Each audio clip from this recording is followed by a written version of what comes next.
KFC. That was a dismissive tone that was taken by government. Members of his party dismissed the young generation. Their impact was looked at as inconsequential. The uproar from the youth has led to the establishment of a national youth forum by the head of state. However, is this what the youth want? This is an amorphous group. I want to confirm that we don't have a leader. We do not have a leader. And the president talked of dialogue or something. Up to now, we've not sent anybody to go and sit with the president. The matters to be discussed in the NMSF include jobs, the nation's tax policy, national debt burden, representation and accountability, anti-corruption measures, and any other appropriate agenda.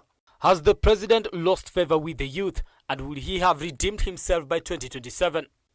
No. In 2027, if this government goes on up to 2027, it will not get back into power. 90% of the people who are in authority, including President William Ruto, will not get back into office. That is a reality that they must face.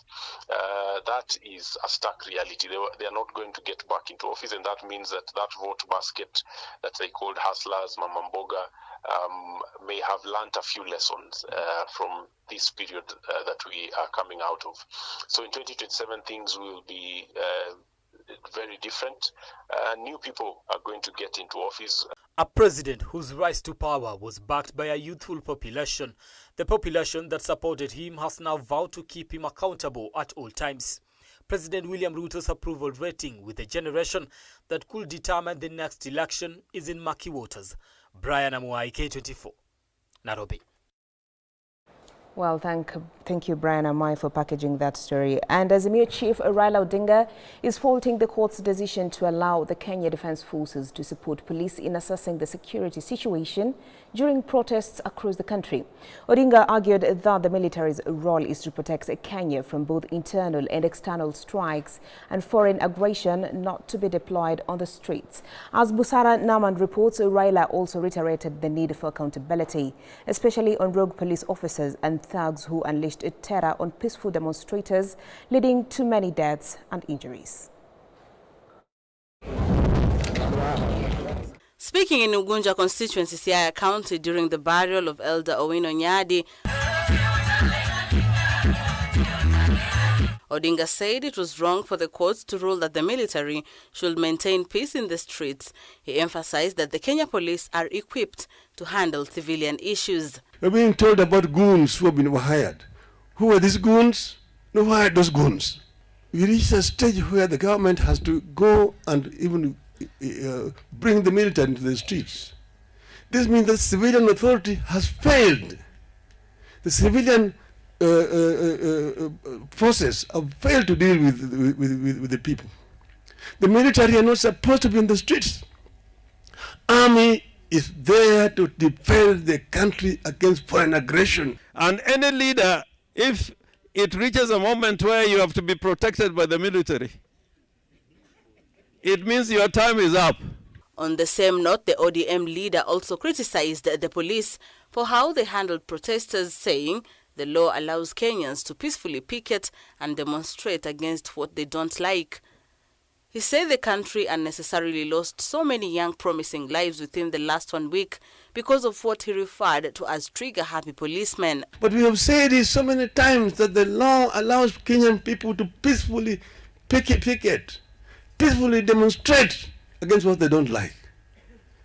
Peaceful demonstrators should be actually escorted by police. They should not be shot by the police. So what we've seen, indiscriminate bloodletting in our country is completely inexcusable and unacceptable. We condemn in the strongest terms possible this brutal use of the police force against the innocent people of our country. Accompanied by Siaya Governor James Orengo and National Assembly Minority Leader, who is also the Ugunja MP Opiyo Wandayi, the former Prime Minister further faulted the police for shooting the protesters, saying that in all civilian authorities globally, police are not supposed to shoot to kill citizens. That the country is heading in the wrong direction. He has told the whole world, and more particularly Kenya, that he is not going to fulfill the promises that he gave to the country. If he promised you a job, know that that job is not there because he has no money. Ruto is saying he's giving people jobs out there in other countries as he's recruiting people to go to other countries. If any president does the duty of recruiting citizens and patriots to go and work in another country, that is an indication of failure. Raila called on Kenyans to be steadfast in their quest for their rights, adding that it was time Kenyans came together to talk about the Kenya they want. This is the time for this. We are going to talk about the details of those engagements in the coming weeks. But we want to say that our people should continue to remain firm. God is with us. And if God is with us, who can be against us? Busara Naman, K24 TV.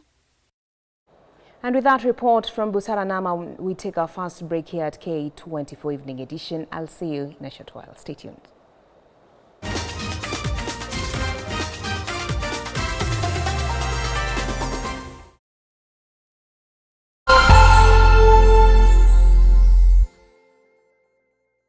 Cheza kama wewe na cheza sita. Ushinde hadi mara 5,000 ya beti yako teke teke.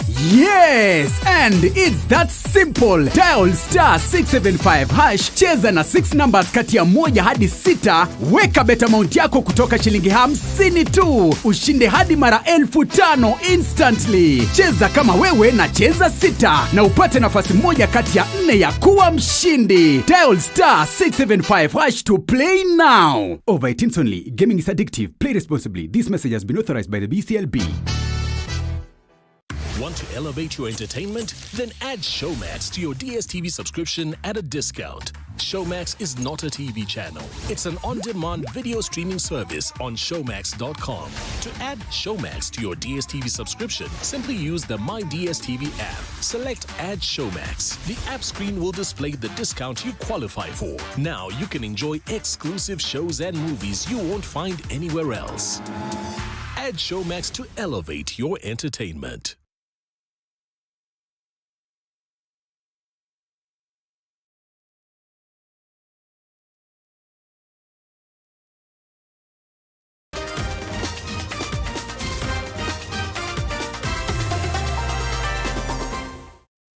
Welcome back. And the law school student leader Joshua Okayo is under close medical observation as he recovers from his abduction. Okayo was abducted on Wednesday and was found yesterday by Maragua River. Representatives from the Kenya School of Law say Okayo appears to have been tortured. The latest protest victim to have been abducted and released. And like the others, he is said to appear dazed after the ordeal. Kenya School of Law students now say he could have been tortured. Joshua Okayo had been found in Murang'a County near Maragua River by a good Samaritan who was on his way to work. And while upon finding him, Joshua Okayo seemed to be in a state that one would describe as a state of confusion. From what I've heard from him, he looked shaken, and he has told me that he was tortured. He has a lot of pain beginning from the neck and on his entire body, chest, and even the leg and ankles. The way we have seen him, this is not the same person we know. He's not active as he is. So we know and we believe he has gone through a lot. Every Kenyan has a right to demonstrate. They have a right and freedom of expression. If our colleague and those others have committed criminal offenses, they have a right as arrested persons to be arraigned in court within 24 hours. What we have experienced in the few days is the government trying to take us during the days before we had our constitution, days of extrajudicial killing. This comes in the wake of similar ordeals reported by popular social media activists Gabriel Oguda, Dr. Austin Omondi alias Japrado, Kasmuel Makore and Wangila Wamboba, who is the personal assistant to Bumula MP Jack Wamboka. Meanwhile, in Mombasa, civil society groups say the recent protest claimed the lives of at least 3 people. The family of one of the victims, Joash Ombati, say their son was a victim of circumstances. Amepata hii kwa kifo ya hapa Mombasa Posta. Nimejaribu kumtafuta tangu Jumatano, sijamuona sababu akulala kwa nyumba. Sasa nikaja kupata ripoti kwamba ni Ijumaa, ndio nilipata ripoti kwamba Ijumaa ndio ako polisi hospitali. Sasa naomba serikali itusaidie na haki itendeke. Kuja town kutafuta kibarua. Sasa yote siyajui, lakini kuja kusikia kwamba amepigwa risasi hapa town. Civil society groups Haki African Muhuri are calling for justice for the victims of killings and abductions during the protests. Anthony Kwemoi, K24 TV. Well, and away from that, Deputy President Rigathi Gachagua is denying that members of Parliament who supported the Finance Bill 2024 received a bribe of 2 million shillings each. Gachagua spoke amid widespread condemnation of MPs who supported the bill, with the claims they were bribed. The Deputy President spoke at a fundraiser for the Maragua Endowment Fund, which was initially fronted as a church event.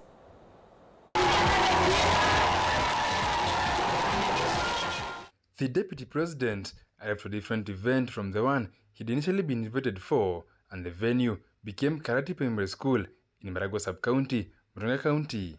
Rigathi said that no money exchanged hands in support of the finance bill. Defending the legislators, he said, as the Deputy Party Leader of UDA, they did not give any bribe to the MPs. Rigathi at the same time asked Kenyans to stop threatening and insulting the elected leaders who voted yes for the bill and give them a conducive working environment. On Sunday last week, Juja MP George Koimburi claimed that the legislators were offered 2 million shillings in exchange for the voting yes on the finance bill, which advanced to the second reading on Thursday. Leaders accompanying the DP, including the host Mary Wamaua, Naivasha MP Jane Kihara, and Kembu Senator Kadongo Thangwa, said it was just propaganda as no money exchanged hands. Na vile tunapenda pesa, kama ingekuwa shilingi milioni 2 angekuwa mstari ya kwanza. Angekuwa hapo. Kwa hivyo hakukuwa kitu kama hiyo, na mimi naweza tetea wabunge. The bill that received strong opposition from various quarters had proposed a number of tax increases and economic measures that critics claim would have been a burden to ordinary citizens. President William Ruto withdrew the finance bill after deadly protests which saw Parliament set ablaze on Tuesday and several people dead. In an address to the nation, he said it was clear that Kenyans wanted nothing to do with the finance bill, saying that he had considered and he will not sign the bill into law. At the same time, the DP asked leaders to come and support President William Ruto, but should not dare lecture them on how to run the government. Those of you who did not believe in President William Ruto in the last election, and it looks like now you have decided that you are wrong and you want to support him, please come and support him. But when you come, don't come to lecture those of us who supported him. He remarked that some people are working around the clock to chase them out of the government. Ati wanatuambia tutoke kwa serikali. Si serikali ni yetu. Serikali yetu wanatuambia tutoke na nyinyi mmekuja juzi. Rigathi also confirmed that they look with the Gen Zs towards building the nation. Watoto siku hizi wanasikizwa. So we want our young children, the teenagers, you have knowledge. Na sisi wazee kidogo tuko na experience. Wacha tuketi, tuunganishe your knowledge and our experience, tuweke pamoja, it is good for this country. On his part, Embakasi Central MP Benjamin Gathiru, alias Major Donk, claimed that allies of the Deputy President are ready to deal with any impeachment motion against him. Major Donk added that the seat of the DP is not vacant. Wakasema, our Deputy President, ukiendelea kuongea ukweli, watakuimpeach. Mimi nawaambia, tukiwa na wale wajumbe wenye tuko na wao, tunawaambia bring it on. Tunawaambia bring it on. We will deal with it. Wakati Deputy President anashikanisha Mount Kenya, wanasema ni ukabila. On her part, Maragua MP Mary Wamaua asked the president to protect his deputy from constant attacks and disrespect from politicians allied to the president. Your Excellency William Samoei Ruto, please angalia boma yako. Lazima tutembee pamoja na tuongee kwa sauti moja.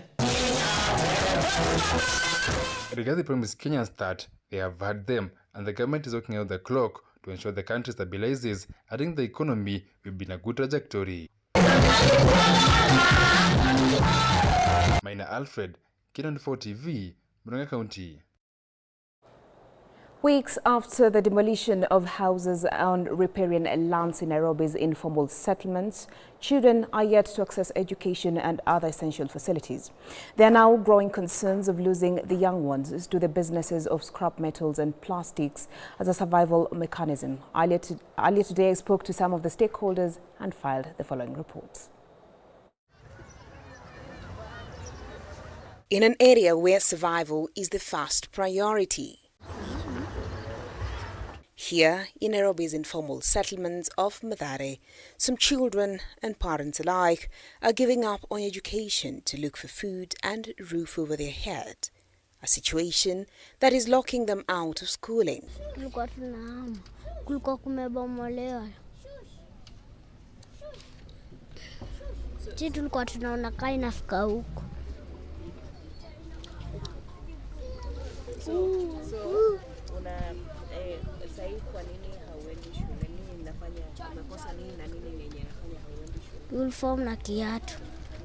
And this predicament has in the past month been worsened with the aftermath of floods and government demolition of houses in riparian lands. In Mathare slums, we met desperate parents who want their children in school. Uncertain of the future, these children just want to attend school like any other children. In a very fragile environment that informal settlements pose, Christine Anyango, a mother of 2 girls and 1 boy, is worried of her children's future. They have been out of school for a month now. Niko na watoto watatu. Wajaenda shule kwanza tangu ibomolewe. Tangu ibomolewe sasa inaelekea mwezi. Watoto hata sijui uniform ilikuwa wapi juu tingatinga ilibomolewa kama tuko kwa karibu. Public school ni mbali na hao watoto bado ni wadogo. Na hii njia yetu si mzuri, mvua ikinyesha kama huko karibu kuendea watoto mvua itaweza peleka watoto. Mimi nasikia vibaya sana juu naona watoto wako hapa. In case utaweza pata mtoto imerepiwa juu niko na msichana. Na hata watoto vijana wataingia kundi mbaya juu saa hiyo huko karibu. With shortage of public schools in Nairobi, private schools in these ghettos, such as this ones, supplement the services. Addressing the scarcity by accommodating children from the community. But even with school fees capped as low as 1,000 shillings per term, parents here are not able to afford it. Kuna watoto wa saba. Lakini sasa hivi wawili ndio waendi shule. Hivi tu sasa under 6. Hao ndio waendi shule. Tangu kubomolewa mimi niko tu hivi. Hata maisha yangu iko tu hivi. Kukula ni shida. Sina mzee, sina nini, kazi nikibarua. Sasa ikakuwa uwezo yangu ni ndogo. These rubbles are what is left of a once vibrant primary school that hosted over 300 pupils from this community in Mathare constituency, with the effects of floods and demolition leaving almost half the number of those students unable to attend school due to lack of school fees and basic learning materials. Kevin Juma, a maths teacher at private Daystar Primary School in Mathare, says the effects of floods and demolitions have led to a lack of education for the children, with those still in school reduced to intermittent classes in this squeezed shanty structure. So far we have only 4 classes, and these 4 classes accommodating 280 pupils becomes a big challenge. So sometimes we categorize them. We make classes, others go out as we continue with the other classes. When they're out, others come in. So that's the situation, the system I've been using for the time being. We had some teachers who are volunteering, buying some books for a few, but still it becomes a stagnant because some you buy for them books, but fee becomes a problem. Some of them, their parents died during the floods. Further to that, Juma is alluding to a fear of the situation pushing the pupils to the streets, selling scrap metals for sustenance. You find a young kid working to get something that they can eat. Once you leave them in this slum, you find they go now looking for plastics, these irons, whatever, to go and sell. According to a report by UNICEF, almost 500,000 children are still at home in temporary shelters, unable to resume classes countrywide as of May 2024. Bentura Kwamboka, K24, Nairobi. Well, and with that, we take another break here at K24 Evening Edition. I'll see you in a short while for the Voice of Nature.